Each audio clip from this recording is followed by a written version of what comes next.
안녕하세요. 사랑과 은혜가 가득한 주님의 소식을 전하는 라디오 교회 안에서입니다. 오늘도 우리 마음을 따뜻하게 녹여줄 귀한 간증 하나를 가지고 찾아왔습니다. 이 간증을 통해 우리가 하나님 앞에서 진정으로 소중히 여겨야 할 것이 무엇인지, 그리고 어려움 속에서 어떻게 믿음을 지켜나갈 수 있는지 함께 깊이 묵상하는 시간이 되기를 바랍니다. 오늘 소개해드릴 사연은 우리 주변에서 흔히 만날 수 있는 평범한 성도님의 이야기입니다. 이 성도님은 한평생을 주님의 몸된 교회와 함께 해오신 분이셨습니다. 교회 봉사에도 늘 솔선수범하셨고 주일 예배는 비가 오나 눈이 오나 한 번도 빠지지 않으셨습니다. 새벽 예배의 종소리를 깨우는 분 중 한 분이셨고 교회 구석구석 손길이 닿지 않는 곳이 없도록 늘 살펴주셨습니다. 뿐만 아니라 가족과 이웃에게도 늘 사랑과 너그러움을 베푸시며 그리스도의 향기를 전하는 모범적인 삶을 사셨죠. 누구에게나 존경받고 칭찬받는 신실한 믿음의 소유자였습니다. 그러나 어느 날 이 성도님께 감당하기 힘든 마치 마른 하늘의 날벼락 같은 시련이 찾아왔습니다. 바로 사랑하는 가족 중 한 분이 갑작스럽게 암 진단을 받으신 겁니다. 그동안 겉으로는 건강해 보이던 분이었기에 이 소식은 더욱 충격적일 수밖에 없었습니다. 청천벽력 같은 소식에 온 가족은 깊은 슬픔과 충격에 빠져 망연자실할 수밖에 없었습니다. 눈앞이 캄캄해지고 세상이 무너지는 듯한 절망감에 사로잡혔다고 합니다. 성도님은 밤낮 없이 눈물로 지새우며 하나님의 도우심을 간절히 구했습니다. 병실 침대 옆에서 무릎 꿇고 기도하는 자리에 엎드려 하나님께 매달리고 또 매달렸습니다. 가족의 쾌유를 위해 금식하며 기도하고 온 교인들에게도 기도를 요청했습니다. 병원에서도 최선을 다해 치료에 임했지만 병세는 좀처럼 나아지지 않았고 오히려 시간이 지날수록 점점 악화되는 것 같아 보였습니다.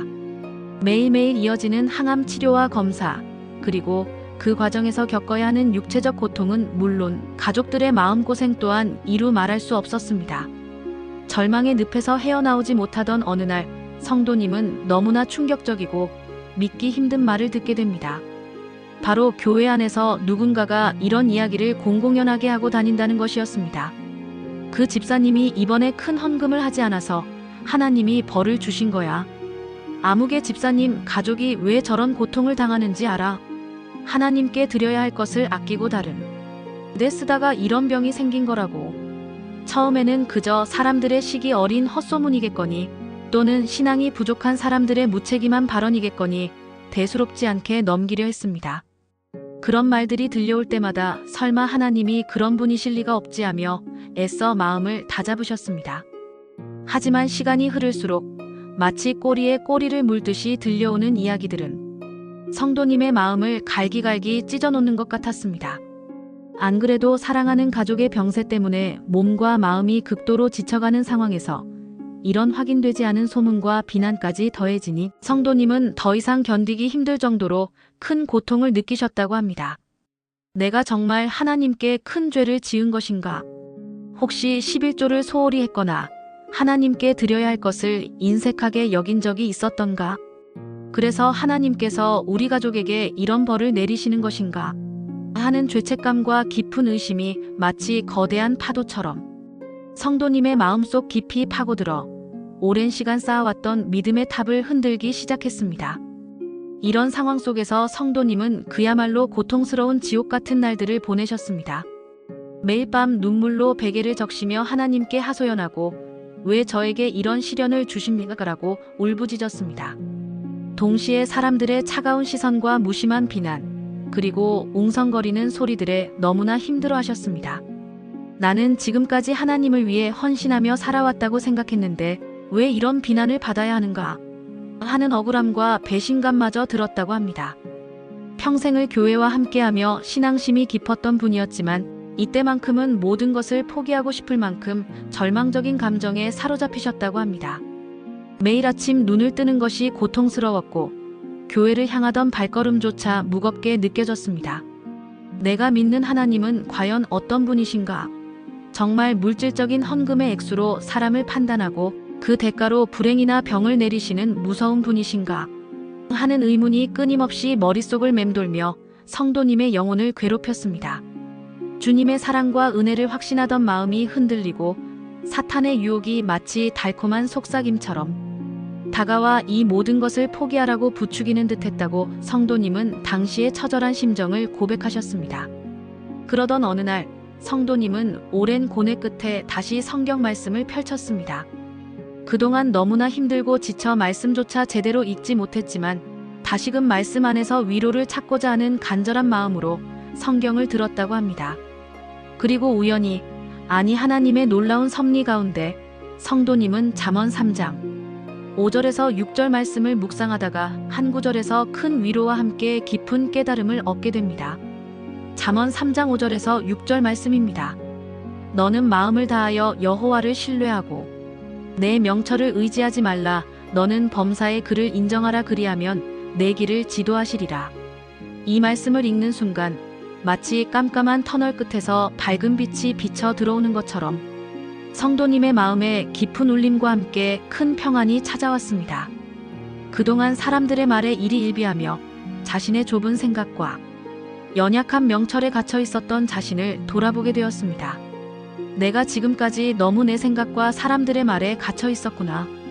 오직 하나님만을 바라보지 못하고 세상의 잣대와 인간적인 기준으로 하나님을 판단하려 했구나. 하나님을 온전히 신뢰하지 못하고 오히려 상황과 사람들의 시선에 갇혀 있었구나 하는 깊은 반성과 회개가 밀려왔습니다.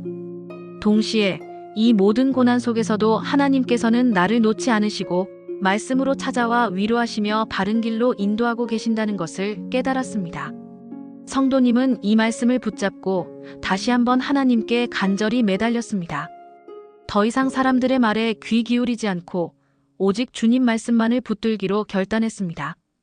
그리고 동시에 교회 안에서 자신을 힘들게 했던 소문들에 대해 더 이상 도망치거나 피하지 않고 정면으로 마주하기로 용기를 내었습니다.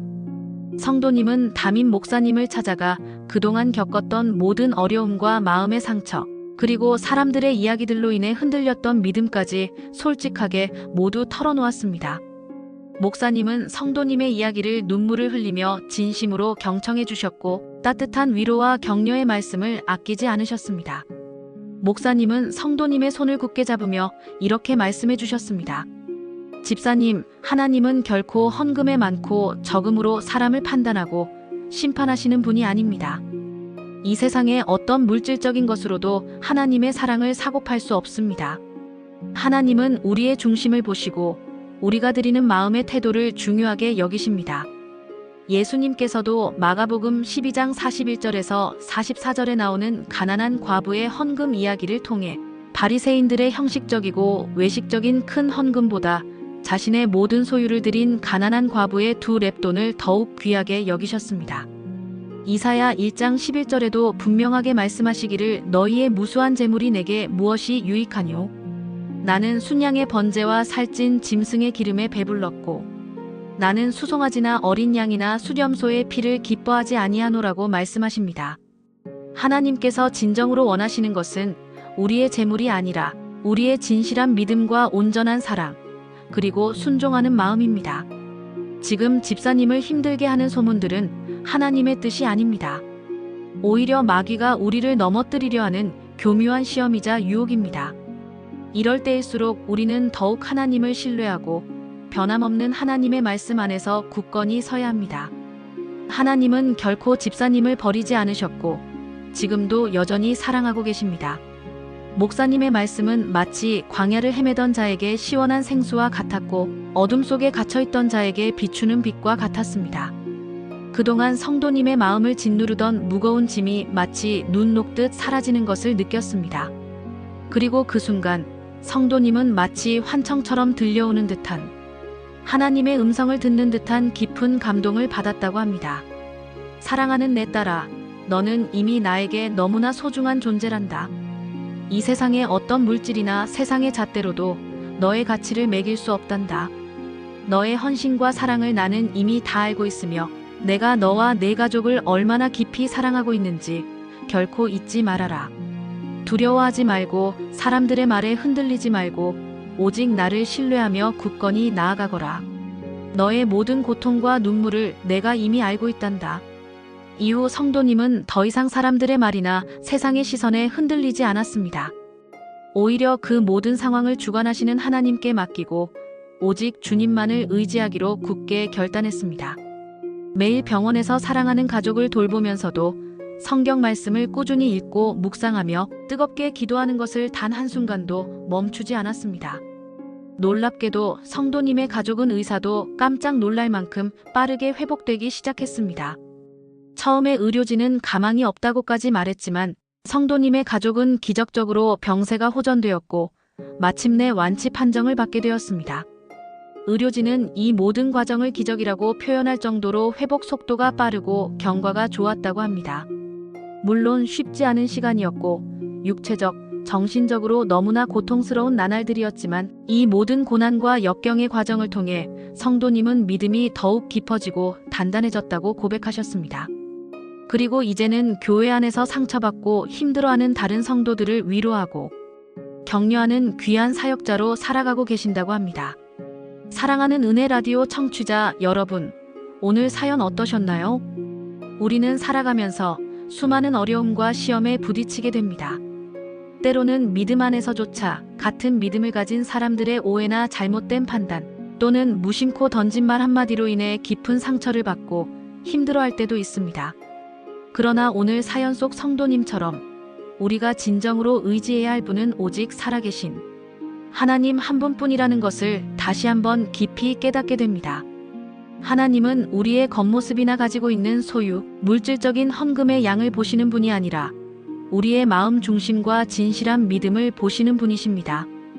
예수님께서 친히 말씀하셨듯이 마태복음 6장 21절에 내 보물이 있는 그곳에는 내 마음도 있느니라는 말씀처럼 우리의 마음이 어디에 있는지 무엇을 가장 소중히 여기는지를 하나님께서는 너무나 잘 알고 계십니다. 욥기 23장 10절 말씀처럼 그러나 내가 가는 길을 그가 아시나니 그가 나를 단련하신 후에는 내가 순금같이 되어 나오리라는 말씀처럼 우리가 지금 겪고 있는 모든 고난과 어려움 속에서도 하나님은 우리를 결코 홀로 두지 않으시고 오히려 우리를 더욱 귀하고 정결한 순금과 같이 빚어가고 계신다는 것을 굳게 믿으시길 바랍니다.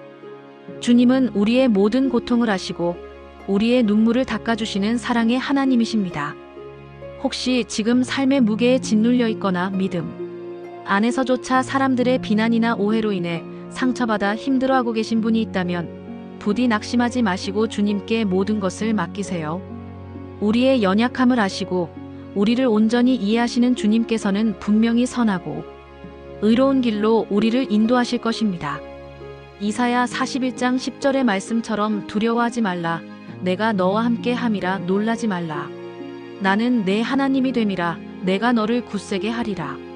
참으로 너를 도와주리라. 참으로 나의 의로운 오른손으로 너를 붙들리라는 하나님의 약속을 굳게 붙드시길 바랍니다. 오늘의 간증이 여러분의 삶에 작은 위로와 함께 큰 희망과 용기가 되기를 진심으로 바라며 은혜 라디오는 다음 시간에도 더욱 따뜻하고 은혜로운 이야기로 여러분을 찾아뵙겠습니다. 사랑하는 청취자 여러분, 늘 강건하시고 평안하시기를 주님의 이름으로 축복합니다. 감사합니다.